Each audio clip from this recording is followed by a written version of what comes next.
Welcome to a self-published author's diary. I am Elodie Novodatsky. I write about first times, second chances, things that scare the crap out of me, and things that make me laugh out loud. I'll be speaking with you and sharing my adventures in self-publishing, the behind the scenes of writing, and the business side of it.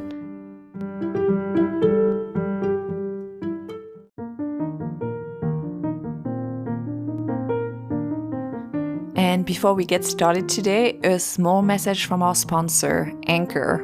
Thanks for listening. What did I do in March? I did a lot of things in March. The chemical engineer and I finished watching To the Lake. Have you guys watched it? It's on Netflix. It's a Russian show, so we watched it in Russian with English subtitles because my husband speaks Russian. And we also watched The One.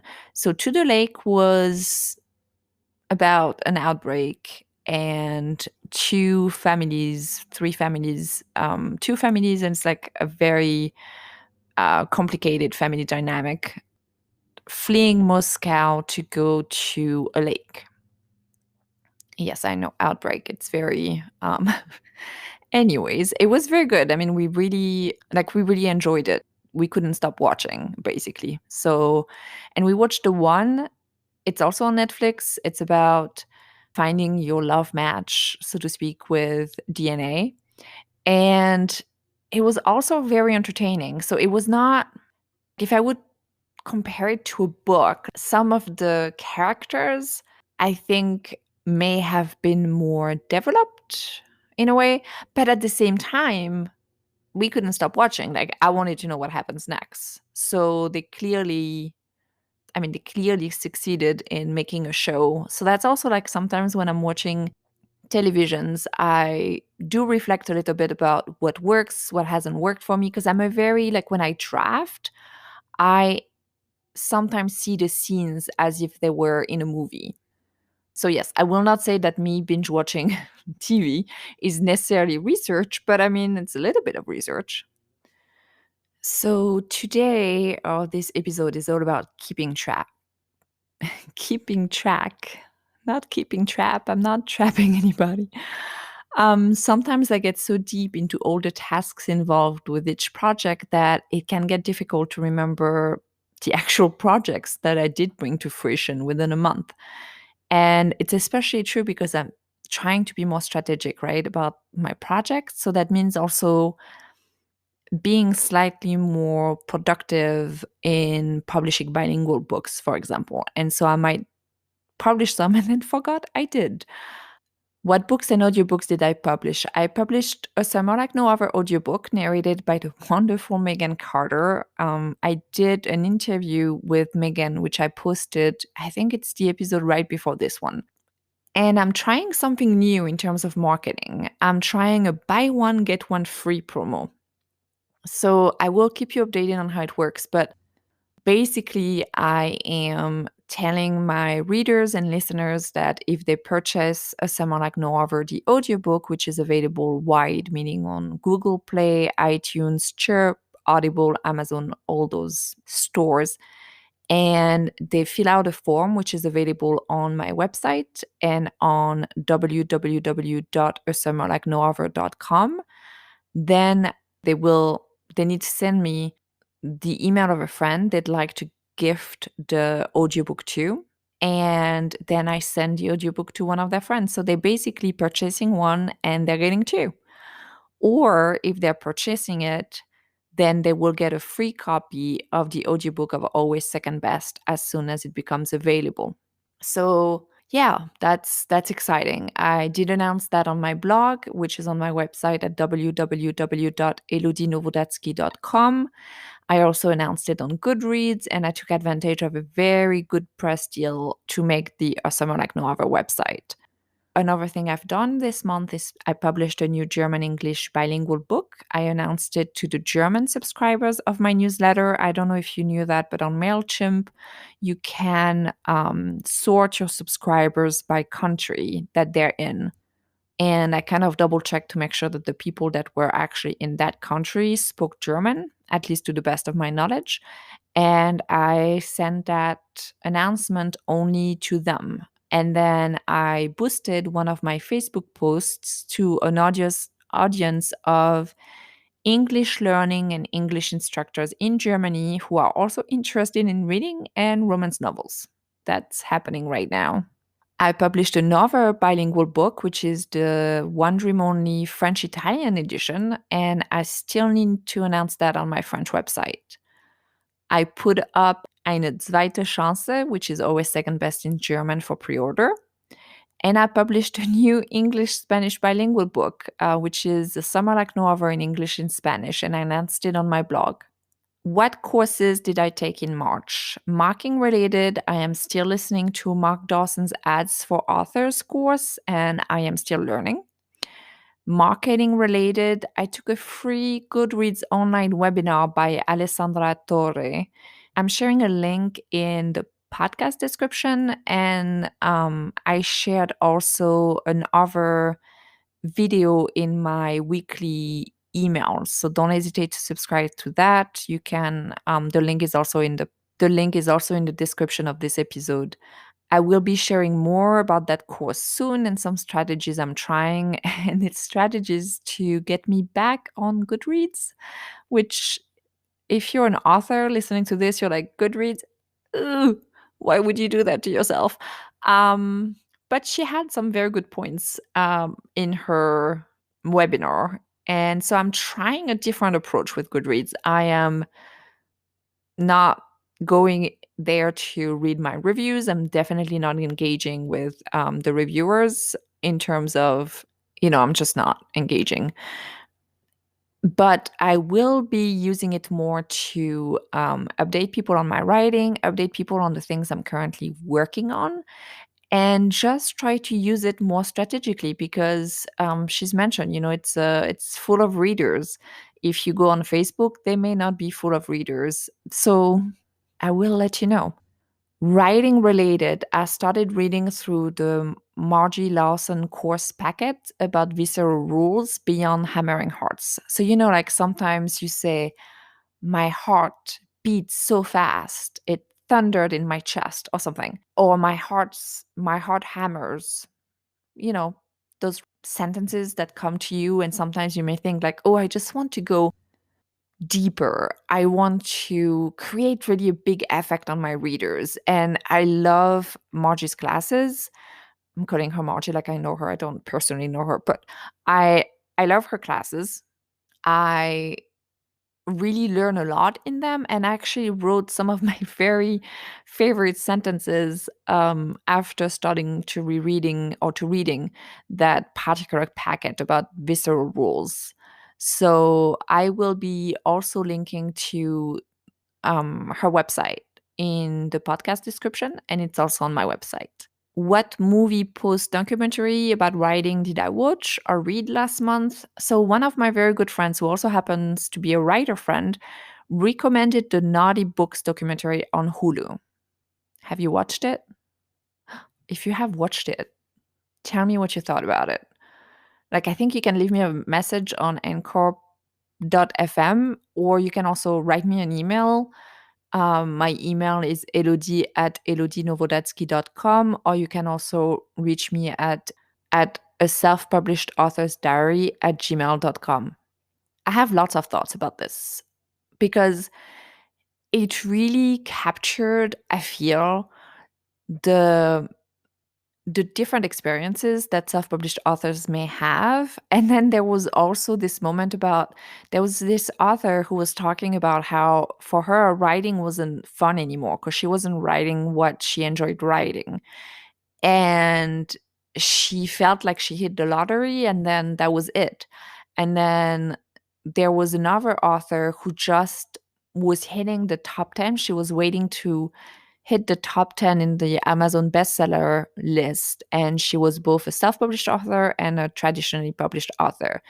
And she was mentioning how hard it sometimes is to, publish several times per year, how readers are expecting several books a year. And yeah, I found it very interesting. So I would love to hear your thoughts. Again, you can email me at a self-published author's diary at gmail.com or at elodie@elodienowodatsky.com. Then I don't know if you know the author Erin Bauman. So Erin Bauman is a YA and MG author, middle grade author and young adult author, and her Instagram handle is Hey Erin, Hey Erin Erin. And on March 17th, she posted an Instagram post that said, "Of a friend, are you okay?" And it really resonated with me and with a lot of people because her posts are like 463 likes and a bunch of comments. But there is sometimes I think like we put so much pressure on ourselves sometimes. Like she has been doing this professionally for 10 years. And it's all sometimes about trying to find the joy into your work. And then at the same time, of course, it's work. So you want to make sure that you're fulfilling, you try to have a career out of it, and sometimes it works, sometimes it doesn't, sometimes it takes different paths. And then it's a lot about the industry and how, it would be great if the industry changed discussion about what type of advance writers are getting and what types of marketing they're receiving. And there are many, many types of discrepancy and roadblocks when it comes to publishing. Last year, the hashtag publishing paid me was started on Twitter, and it once more showed the vast, vast disparities of advances, especially when it comes to authors of color. Publishing put additional roadblocks and obstacles for them. And those publishing professionals may not necessarily do it consciously, at least not all of them, but those roadblocks are nonetheless there. And there are plenty, plenty of statistics on the topic and people recounting their own personal experience too, which back up the fact that publishing at all levels and in different ways makes it harder for an author of color. And some have talked about going into self publishing and finding success there because traditional publishing, well, and I don't want to say gatekeepers because gatekeepers almost makes it like there's a treasure behind them and people just have to work harder. And it should not be that, it's hard for everybody. Like most of the authors you may read, like this is not an easy process. It's not an easy career. But even though it's already hard, it should not be even harder for people of color. um, because of those additional roadblocks that are put in front of them. And sometimes those roadblocks are not even visible. They're visible and invisible. And then it's only when, we talk about them that they come to light. Like people were talking about, publishers saying, oh, I already have one on my roster, and they were not talking about, oh, I already have this exact book on my roster. No, they were talking about the fact that they've already had or they already have an author of color on their roster, and so you know they're good. But that's not the way it's supposed to be. And basically publishing still needs a lot of work. I think we all do. Like we all need a lot of work, and we need to do the work, and we need to make sure the work for those authors, for the kids who need the representation, the diversity, for all readers, because we are all missing out when those voices are not, being given the same chance just because. And when those voices are not given the same chances, and, you even see it in the amount of chances, talking about chances, different authors may get, for their books. And it's just, I think it's just important to recognize that, yes, progress has been made, but there is so much more progress to be made. And to not put our head in the sand thinking that, well, it's hard for me. So, so for me, it's hard. So it cannot be harder for anybody else just because of the color of their skin. And that's just not true. So again, let's all do the work to make sure that everybody's stories, everybody's happily ever after. And I write romance, and yeah, I feel like there's still a lot of work to do, and I think we just all need to do it. Anyways, what marketing and advertising did I do in March? So I boosted a few posts on Facebook. It created more traffic towards some of my books, so that's good. And I changed some of my books to Kindle Unlimited and ran a free promo on them. I ran a free promo on A Summer Like No Other in Italian and A Summer Like No Other in German.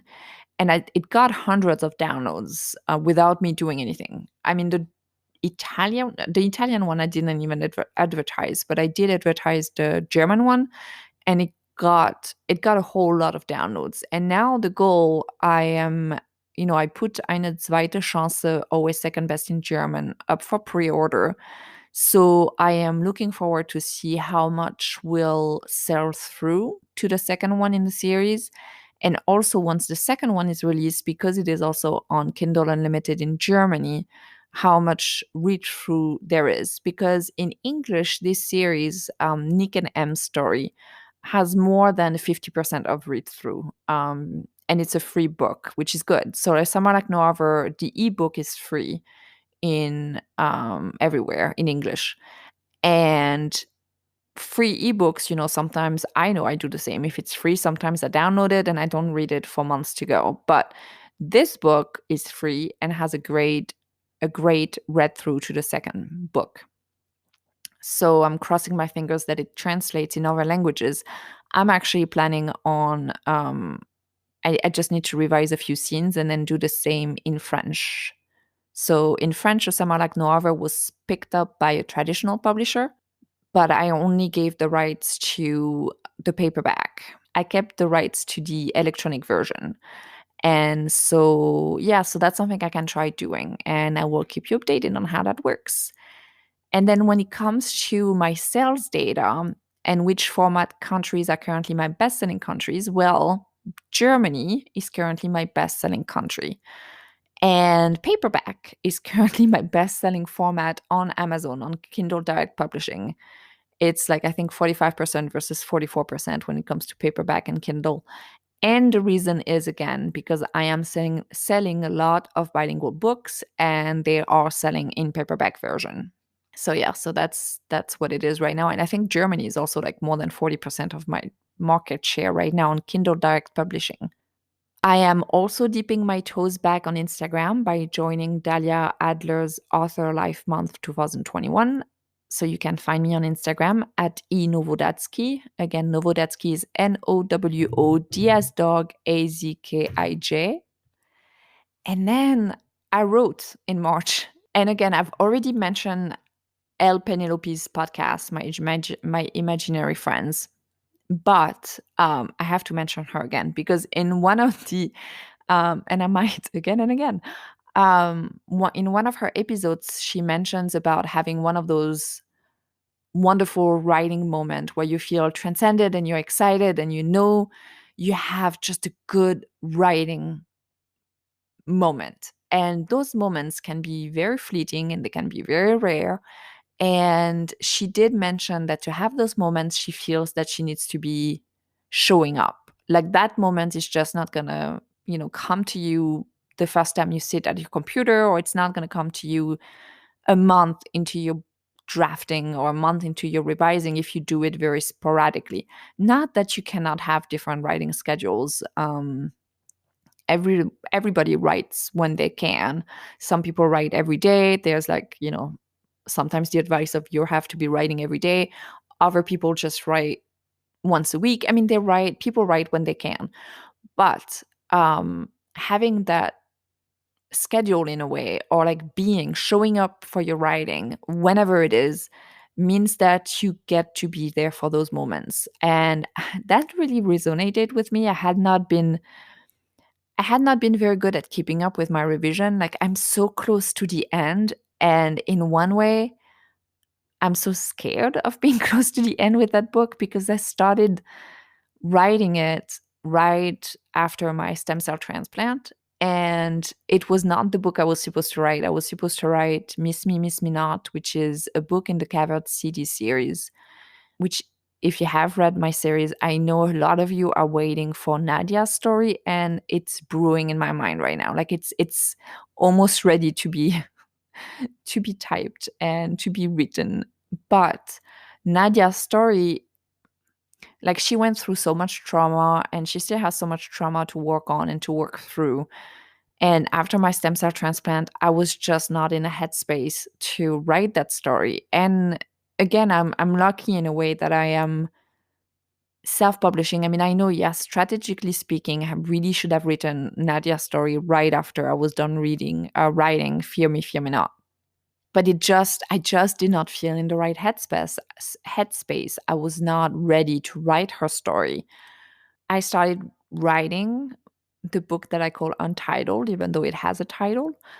And it was fun. Like, it's a rom-com. It has a lot of funny moments, and it's exactly what I needed to write at that time for my, I mean, also for my mental health in a way. Like, it was, my brain after stem cell transplant was not working.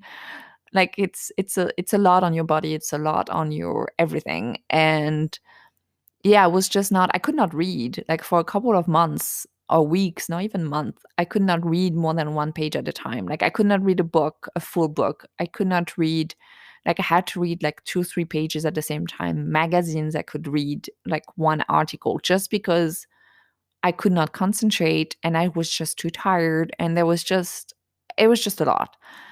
Long story short, I'm almost done revising it and listening to El Penelope talking about being there, being present for those moments, those happy moments of writing, made me realize that I was craving one of those. I wanted one of those moments, and I had to put my butt in the chair to get that moment. So it took me a couple of days, but I was lucky that I finally figured out a plot point in my novel. And taking Margie's, visceral class, or lecture packet, because I'm not in that particular class, was inspiring as well. And I wrote some of my favorite sentences, and I even like figured out something that had been troubling me with the book, in the sense of like, how do I end it? So this, I mean, the how did I end it happened in April, so technically it doesn't count for this. But those favorite sentences, I got them in March, so I'm very excited. And this was a quick reminder of what, quick reminder to myself about what I did and achieve in March. And I'm curious, do you keep track of your successes? Do you keep track of what works, what doesn't work? Do you keep track of the things that you do accomplish? Because sometimes they just get lost in an ocean of mini tasks. You know what I mean? Like, sometimes we get so lost in the details that we forget that those details are actually one step closer to what we want to do. And this is part of the process, and I'm trying to enjoy the process as I go along. So thank you for listening.